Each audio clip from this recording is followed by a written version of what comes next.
Welcome to the Savvy Working Mom podcast. This is the place where we share strategies to help you create a life you love. I'm your host, Whitney, a real-life working mom in the tech industry, professional speaker, and coach. I'm going to help you figure out how to work and mom in a way that brings you joy by using simple systems and through interviews with other working moms who are making it work. Remember that with intentional and daily action, you can live your best days now and forever.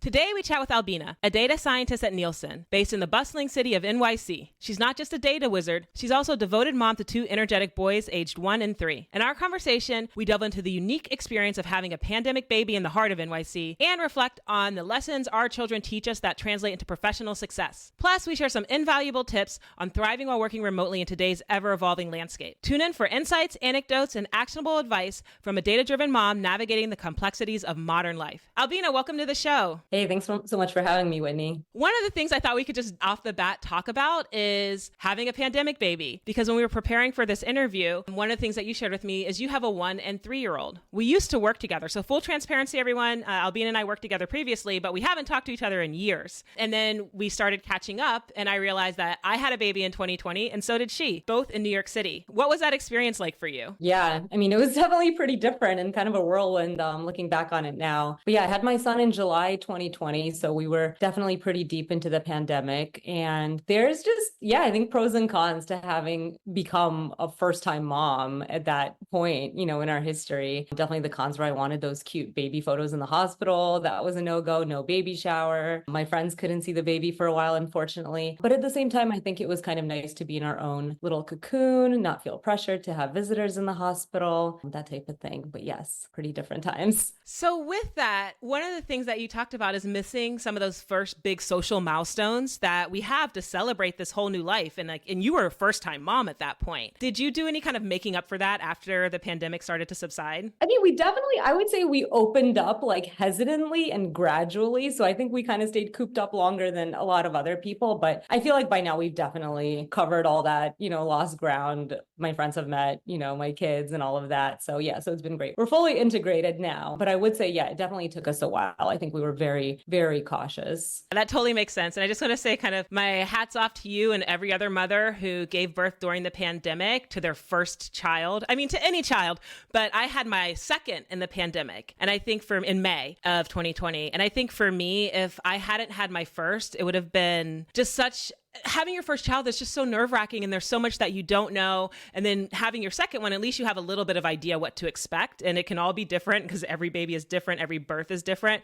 But just having that general idea was a comfort to me going into this wild time of having a baby mid-pandemic. So just hats off to you going through that as your first-time mom and in the pandemic. It just seems like a lot. Yeah, thank you. Yeah. So let's transition and talk a little bit about these babies that we have and what they teach us. Before we go into that, can you share a little bit about the type of work that you do? Yeah, definitely. So I'm a data science leader right now. So I manage a team. I'm in the media measurement industry and we look at all different types of data. And that's what I really love about my job is that I work with all kinds of different data partners, different data assets, and we figure out how we can feed that into what's known as an identity graph, which many companies, work on this type of product. So mapping together, if people have a mobile device and a laptop and a tablet, how can advertisers know okay, that's actually all those devices belong to Whitney. And that can definitely help them with targeting and measurement of their campaigns. So it's pretty exciting. And I love the mix of being able to do both my own individual contributor work as well as leading others. That's literally the question I was about to ask you. Is this fully individual contributor work or do you have a team? So how much of your day is spent kind of you in the data or being an independent contributor versus how much of your day is spent interacting with others? Yeah, I think it kind of depends on the day and, where we're at in our different processes. And that's, again, what I like about it is, people will say no 2 days are the same. And I think that is true for this role. So it can definitely be dynamic. I could have a day that's, I spent most of the day in meetings, or I could have a day that's, pretty meeting light and I can really dive into the data itself. So the word you use there, dynamic, I think that really speaks to, it sounds like how your work schedule is. Some days you're by yourself, kind of independent contributor or just alone with data. Other days you're working with teams. It's always varying. And it sounds like then the needs that the people who come to you have are probably also varying. Is that true? Yeah, it is. And we partner closely with the product and engineering teams. So that's exciting too. We could be having conversations that are about, the longer roadmap, the product leaders, or we could be having a conversation about like data types with our engineering team. And I really like that, I can have this like high level view of what we're doing, or I can get, like really like on the ground and dive into it. Great. So that varying kind of dynamic type of work, it takes a lot of different skill sets, right? It sounds like you have to have that analytical skill set. You have to also have interpersonal skills. You have to be able to probably meet different people where they're at when you're trying to explain the things that you need to share or influence people in the way that you need to influence them. What are some of the lessons that you've learned since being a mom that have helped you with that? I mean, I think one of the bigger ones is definitely on the communication front. Like we're communicating with our babies, from day one, but we're also communicating with the people who help us parent our children. So that could be a co-parent. For me, it's my husband. It could be school teachers, or what have you. So for me, really, I think the communication I've had with our nanny and my husband, I think has offered some like translatable skills to the office. I think that's wonderful and so true. I'm going to ask you a follow-up question on that, but I just have to say, for me, I found that having kids actually made me a better worker because of this idea that like we learn from them, you develop certain skills in yourself. And I'm going to come back and ask you about that, but let's just dig in there. What are some of the communication skills or things that you have found you have developed, or do you have any specific stories about ways that you develop those communication skills related to how you're interacting with other adults about your children? And I'll just add to that, the conversations about our children, their development, the way others interact with them, they're heavy, right? So these can be very emotionally charged things, and learning how to communicate in an effective way with something that is heavy for you, I think it's a skill that leaders require. And so, yeah, please share some more.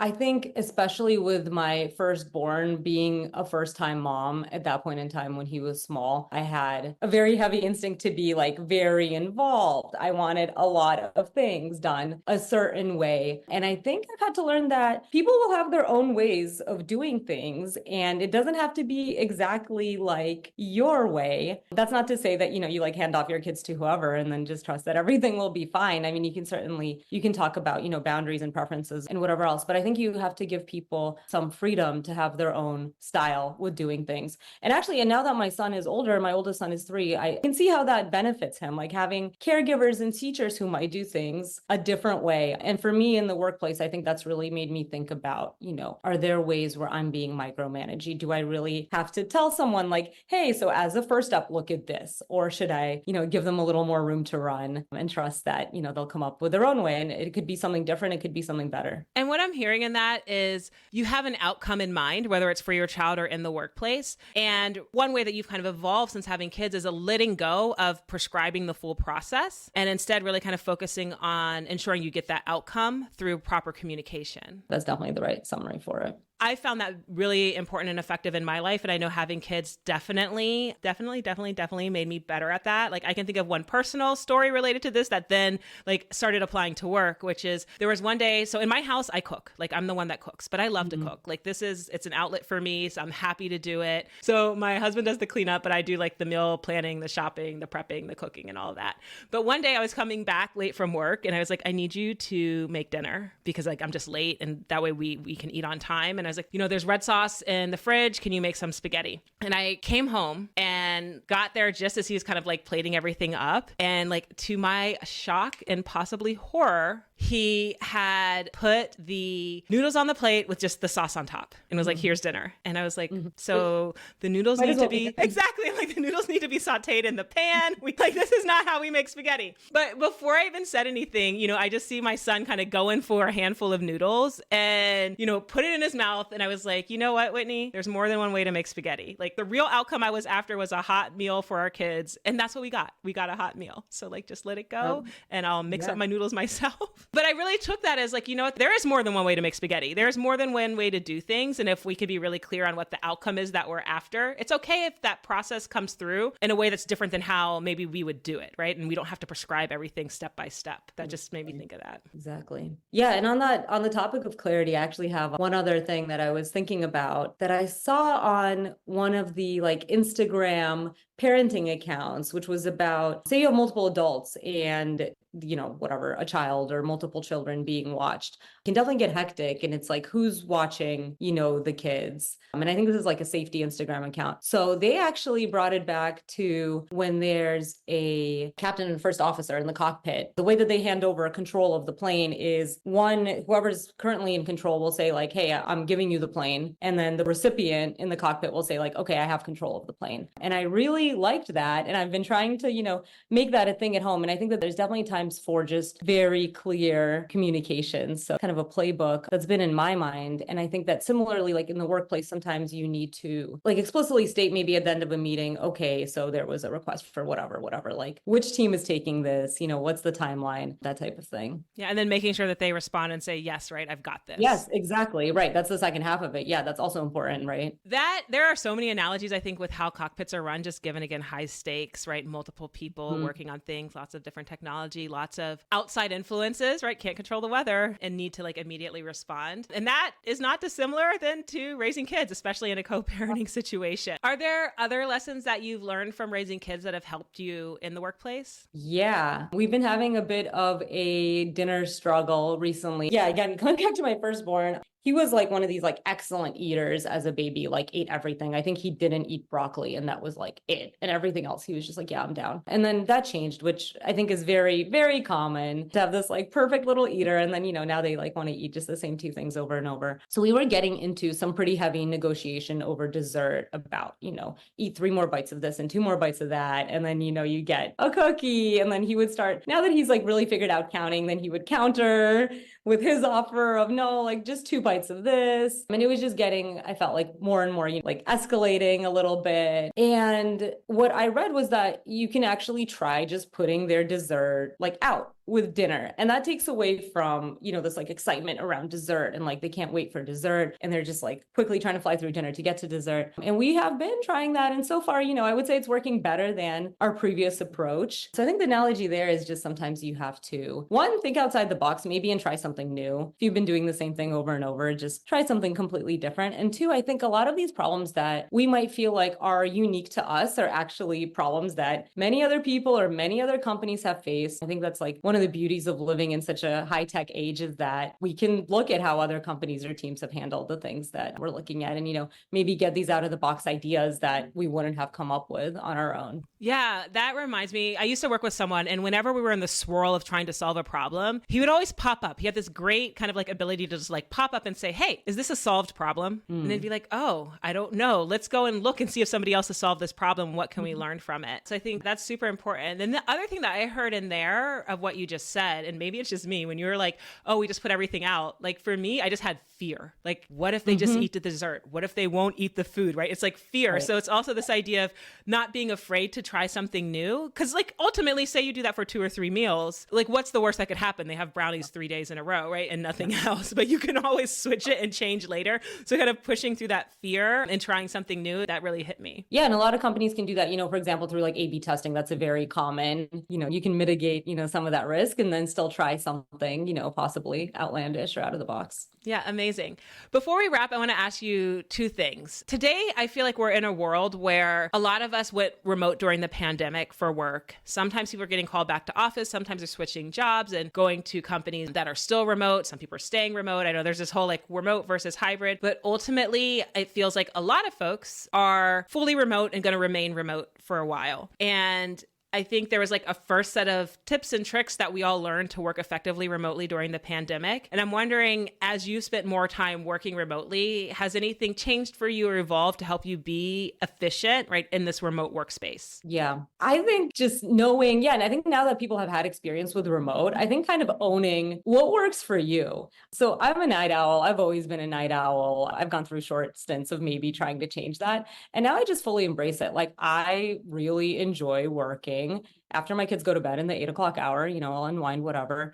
But for me, like I'm fine to log on in the 9 o'clock hour and work then. And I think for some people that would sound like horrible. Like, doesn't that get you excited before bed? Or like, why do you want to do that? There's a lot of advice on, partition your life into like, this is your work area and your work hours. And this is your, home area and your like leisure hours. But I think just really like what works for you. If you need to go to a co-working space because you thrive off of like that energy, then, like own that and do that. Or if you're like, oh no, I don't want anybody, hearing what I say because that makes me feel awkward and self-conscious, then, you can go hole up in your home office or closet or whatever it is. So I think just figuring out what it is that works for you, because just it's different for people. We see all these things about the like morning rituals of like these highly successful like CEOs or entrepreneurs or whatever. And that might work for some, but I think you just have to kind of forge your own path. I love that. Owning what works for you, being true to that, right? So you can be your most productive self. And that's one area where we are different, right? I'm much more of a morning person. I'm in bed by 9:30 if I can. But there we are different.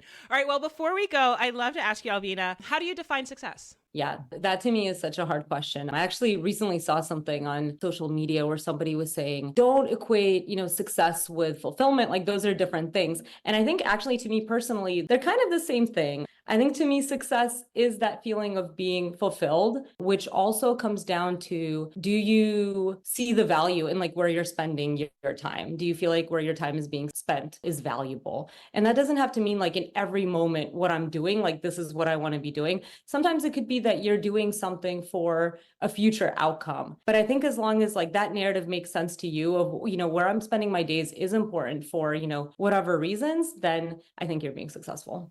I love that. I think that's a beautiful way to define success. Alvina, thank you so much for coming on the show. Thank you, Whitney.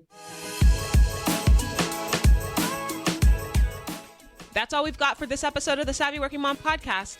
One thing that would really help both us and other potential listeners is for you to rate this show and leave a comment on iTunes, Stitcher, Spotify, or wherever you listen in. Also, make sure to link up with us at thesavvyworkingmom.com and on Instagram at thesavvyworkingmom. And please just share this podcast with any other mama who you think might enjoy or benefit from it. Until next time, remember, with intentional and daily action, you can live your best days now and forever.